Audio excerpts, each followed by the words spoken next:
Hey, so we've got through another day of classes. So I'm going to try and do this video a bit differently. I'm still trying to figure out how we're doing them. We are still waiting back for word on sort of doing videos regarding trucking in general. That they wanted to sort of see how I'm going to be doing it and that, I think. So we'll get an answer a bit later down the road. But I want to try and do this. I want to try and include some more information for you guys. So I'm going to sort of do a little intro here and that and explain what we're going to do, and then we'll do a little outro as well when I'm outside here just now.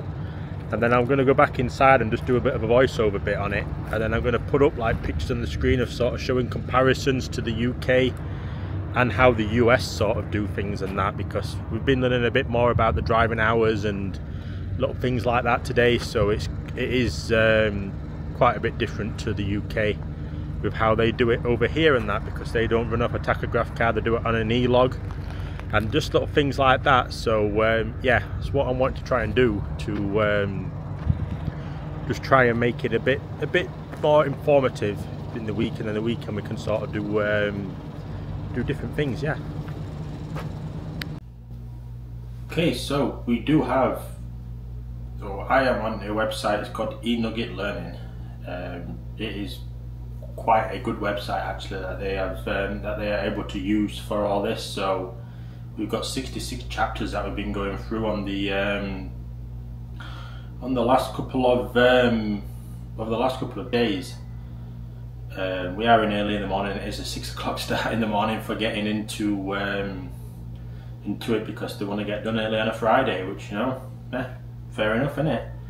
So yeah, we've been doing stuff like weigh scales and weigh stations and scales and that, and sort of what bypass systems that they can have for things like that. So yeah, I'm going to be looking at it quite a bit, because I've got my laptop just on my knee just here, just to help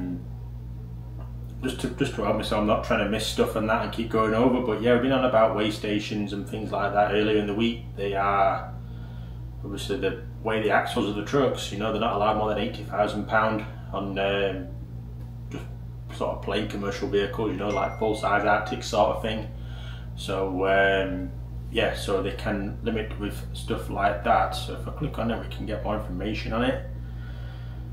Yeah, it shows you what sort of tags that they can have pre-pass or drive-wise to, so they'll have, when you're driving down the main roads on the interstates and that, coming up to a weigh station about a mile before, they'll have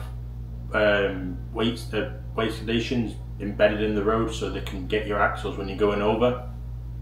So if you're, I think they use drive-wise here, you can just then, by the time you get to the next thing, they'll have all your information about your truck, your haulier, your drive-wise tag, your weights, and if everything's good, you can just get like an audible beep and a green light like on the sensor. Then yeah, you're good just to bypass the weigh station. So it is good that they can do stuff like that. Not all haulage firms have it. I think you've got to get a reputable thing. It's a bit like Boza in the UK, you know. The bigger haulier firms over time, you build up different statuses with Boza and that, and the DVSA, and then, you know, they sort of leave you alone a bit, and you can get a bit more leniency, not being pulled all the time. It's sort of very, very rare. But more today, we have been doing things regarding the like the driving hours and that.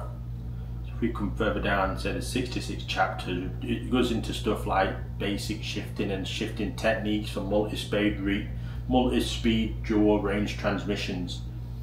My truck's an automatic, so you know, it is what it is on that. You know, coupling combination vehicles, backing techniques, different type of fixtures they have on some of the trailers for hooking combinations together and that. You know, recognizing what distracted driving is, you know, what pedestrians are going to do, you know, manage speed and space management in construction zones and work zones, because they do have hefty fines over here if you are speeding in them. You know, it's even prison sentences as well. They are very strict on a lot of things over here. Yeah, so extreme weather conditions, mountain steep grades and sharp curves, you know, fog, high winds, snow, ice, extreme cold and hot weather. So, you know, high winds, hot weather could affect us. I think they said there might be one steep grade potentially on the route. What else have we been doing?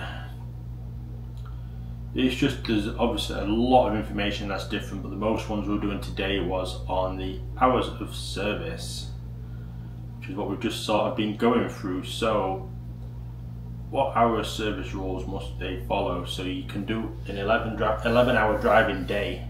So you can do 11 hours of driving in a day, but you only have a 14-hour working day window, so like your working time. So instead of 15 hours in the UK, it's 14 over here.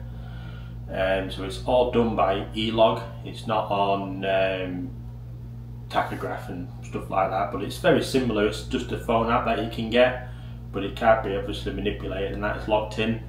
But they did say sort of thing that if you forget to book off on a night and that, they can rectify that in their office. There is someone that will be authorised to do things like that, so it's not just lost and an infringement on your thing forever.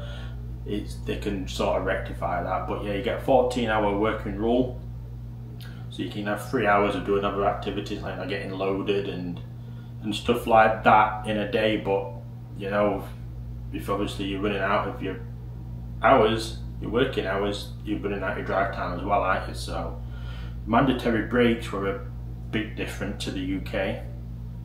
So it says you may not drive if you have driven for more than 8 hours since the end of your last on duty, brackets not driving, off duty or sleeper berth period of at least 30 minutes. So basically within the first 8 hours of coming on duty, you need to have a half-hour break. So you know, that's it. That's it. None of this 4.5 hours you need 45 minutes, another 4.5 hours you need 45 minutes. Is you may not drive if you have driven for more than 8 hours. So you can do an 8-hour block, from how I understand that, and how we're going to explain to us, and then have a half-hour break and then finish on the rest of your 5 hours. So yeah, the 60-70 hour service rule, you're not allowed to drive after 60 hours on duty in 7 consecutive days, or 70 hours in 8 consecutive days. So that limits your driving hours, so you're not slogging it all the time. But you know, it's certainly is a good handy tool to have that they have got here. So I probably won't show pictures of this because it is a copyrighted thing, but it's there is a lot of hours, like so the weekly rest, for example, it's not 45 hours in the UK, it's 34 here is the minimum. It's the 34-hour restart rule they call it, but they do have one here. It is the CDL short haul exception. So if you are doing local jobs sort of around the area, so it is 150 air miles, which is 172.62 statute miles that you can do, and you're exempt from that e-log. So you're exempt from it. It's just you just have to start. Yeah, you must return to your work location and be released from work within 14 consecutive hours. So it comes down to the carrier to report when you've turned up for work and when you finish work, and that's it. You don't need anything else. So you can just do local drops as long as it's not more than 150 miles away. About 150 air miles or 172.62 real miles. It's yeah, that's okay to be exempt from having the e-log. So yeah, if you're wanting to know more things about that, it could be videos that I sort of focus on, because I've got access to this site, so I can just go through maybe like 66 chapters. You know, we can go through chapter to chapter if you're wanting stuff like that to try and help. You know, I'm glad to do that. It's a video that I can make relatively easily and put up and do, and it's going to help me learn it, that is for sure. That is 100% sure, because it's yeah, you go into all the air brake systems on the trucks and that, and all the governor and that, and sort of all the functions and how it all works together in it, which you know we don't do in the UK. It's yeah, if brakes are working, it's good enough, let's go. So yeah, I hope that answers some little questions on what if little things and that. I know there's a lot of information and a lot of questions that you guys can have for things regarding doing the CDL. You know, I'm still early in it. I'm still trying to figure out how I want to sort of do the videos and that on the night, because especially in this heat, you know, it feels like 44 at the minute. It's like a furnace outside for me. So go walking downtown for an hour, 2 hours is just going to be a killer for me. But like I said, we are back at 6 in the morning, so I'll be up at probably 4:30, get breakfast and get there for just before 6. So hey guys, just want to add very quickly at the end of this that if you would like to see sort of more videos like this, or you've got specific ones that you want me to sort of go into a bit more in depth about, you know, like the weigh stations or the sort of the weather conditions that they expect and what they sort of want us to do and things like that, just let me know in the comments and I can sort of make specific videos to release throughout the week. I think that'll probably help with make it more trucking specific for the channel, especially for the in-week videos, and give me something to focus on, and sort of, you know, it gets me learning it as well, doesn't it? So yeah, if you do have anything sort of more specific you want to see, just put it down in below, and yeah, I will get round to doing it. So yeah, I will get off again, and I will see you all in the next one.